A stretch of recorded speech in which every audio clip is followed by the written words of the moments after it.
Halo para mam, selamat datang di video aku kali ini.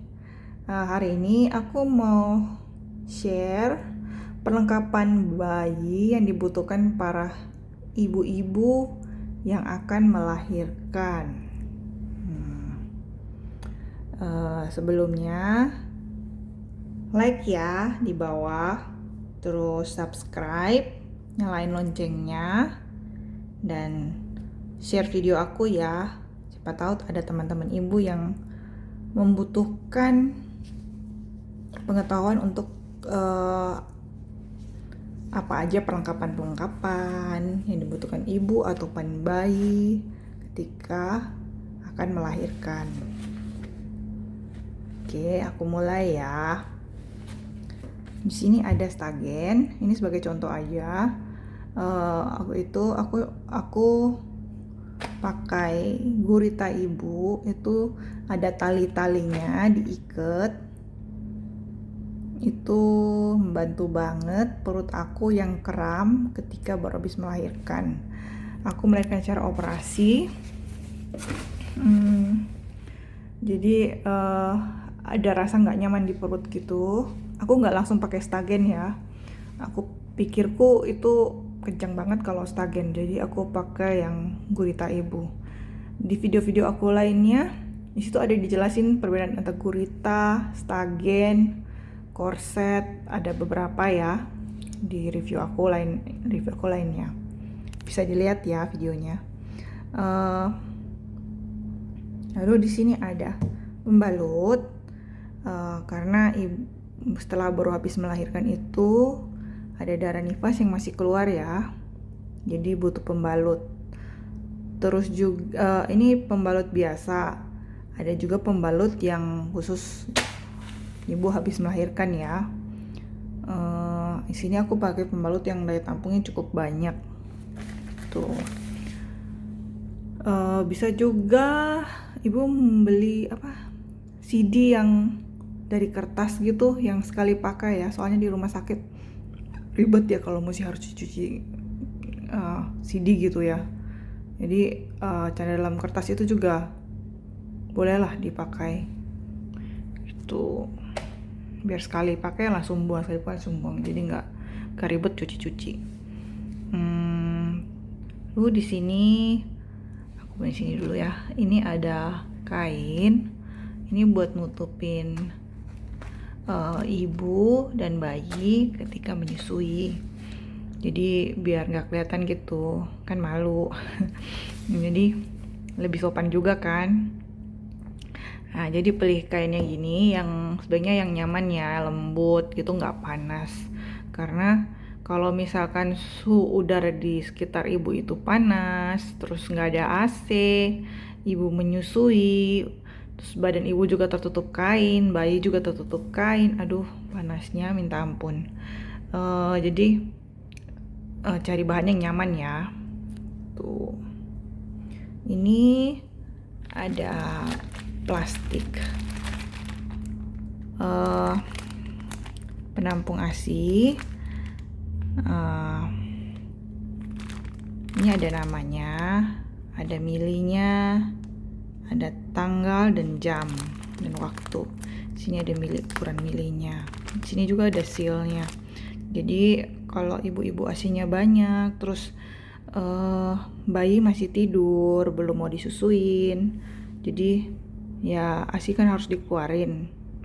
Kalau enggak itu bisa sakit gitu, terus mengeras, dan parah-parahnya itu bisa mastitis ya. Sakit banget asli. Jadi harus dikeluarin ASInya. Nah, kalau di sini ini bantu alat pumping ya. Bisa lihat video aku lainnya juga, ada tentang alat pumping, beberapa macam alat pumping. ASI ini, kantong ini bisa ditaruh di kulkas ya.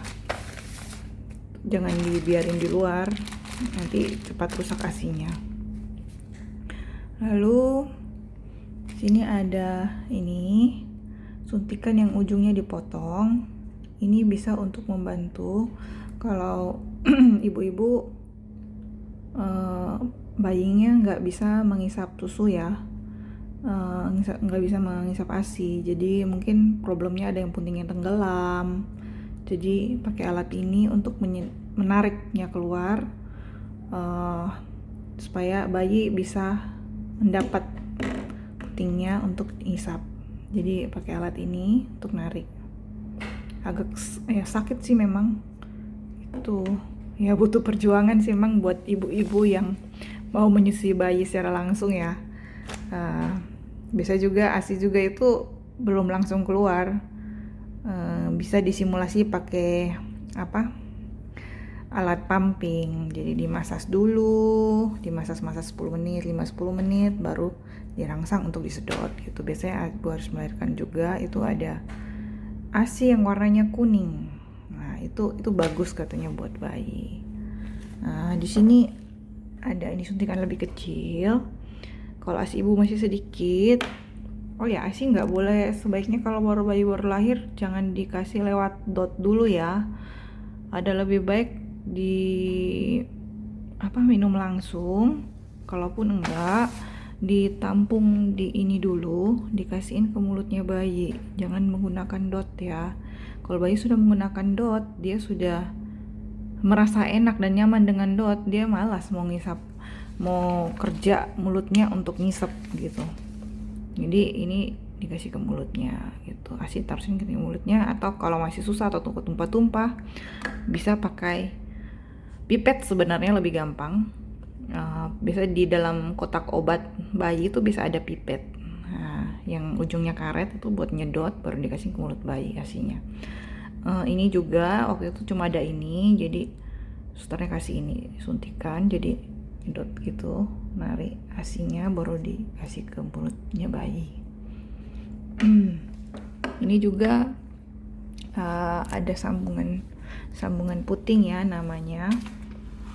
Ini membantu untuk puting ibu yang tenggelam. Jadi buat bayi untuk menyusui bisa pakai ini. Ini mereknya Pigeon. Kata susternya ini lumayan nempel dibanding merek lain. Aku nggak tahu merek apa yang dibilangin ya. Itu aku langsung tanya apa yang bagus gitu. Berdasarkan pengalaman mereka, lihat ibu-ibu baru melahirkan, beli apa yang bagus untuk sambungan puting. Mereka kasih tahu yang ini. Ya udah aku beli ini. Lalu ini ada nipple cream. Aku cuma kasih tahu yang ini Pure Mom. Banyak juga merek lainnya. Kalau yang ini nih ada Provitamin B5, vitamin E dan olive oil. Tuh, ini untuk mencegah putingnya lecet ataupun kering ya, karena sering diisap bayi ya. Sering-sering aja diberi. Tuh, setelah ibu habis mandi bisa dikasih itu. Membantu sih, ketimbang nggak dikasih apa-apa, dikasih itu juga oke. Tuh, lalu ini ada minyak zaitun. Ini dipakai untuk menstimulasi produksi ASI. Jadi ada masas payudara. Untuk masas payudara sampai punggung juga ada, leher juga ada. Itu untuk sehubungan dengan hormon. Jadi untuk simulasi untuk supaya produksi ASI lebih banyak. Tuh, di sini juga ada. Ada video aku ya nanti yang untuk cara masas untuk merangsang produksi ASI ya. Itu ada bantal bulat untuk menyusui, itu dipasang di pinggang, di perut, untuk supaya bayi itu lebih tinggi posisinya. Jadi kita nggak perlu nyusuin bayi sambil gendong gitu ya, kan lama, tangan itu juga lelah kalau digunain terus. Jadi dipakai bantal itu biar lebih enakan. Kalau misalnya kurang tinggi juga bantalnya, bisa disangga dengan bantal lagi dari bawah ya. Aku juga pernah lihat di online ada bantal kayak gini, tapi kayak buku gitu, jadi bisa dinaikin kiri kanan, jadi bisa disetel tinggi rendahnya. Pernah lihat itu tapi nggak banyak sih. Aku juga belum sempat beli karena sudah selesai menyusui baru aku tahu ada bantal kayak gitu. Terus sini aku nggak pajang alat pumping, itu bisa lihat video aku lainnya, reviewnya juga beberapa alat pumping ada. Terus butuh juga waslap untuk masas payudara tadi. Baju untuk menyusui yang ada lubangnya di samping itu perlu. Ya kalau mau lebih nyaman sih, lebih praktis. Terus ada bra untuk menyusui juga. Jadi di bra itu sabungan atau tali dengan spons branya itu ada kayak kaitan gitu, itu bisa dilepas. Nah itu untuk nyusuin bayi. Jadi nggak repot kalau pakai BH biasa. Itu mesti dilepas-lepas talinya, maksudnya diturunin, aduh ribet deh. Nah kalau pakai bra menyusui itu lebih mudah, lebih praktis. Oke, sekian dari aku tentang perlengkapan yang dibutuhkan ibu baru habis melahirkan ya. Jangan lupa subscribe ya di bawah yang tulisan warna itu warna merah, terus hidupin loncengnya ya. Oke, makasih.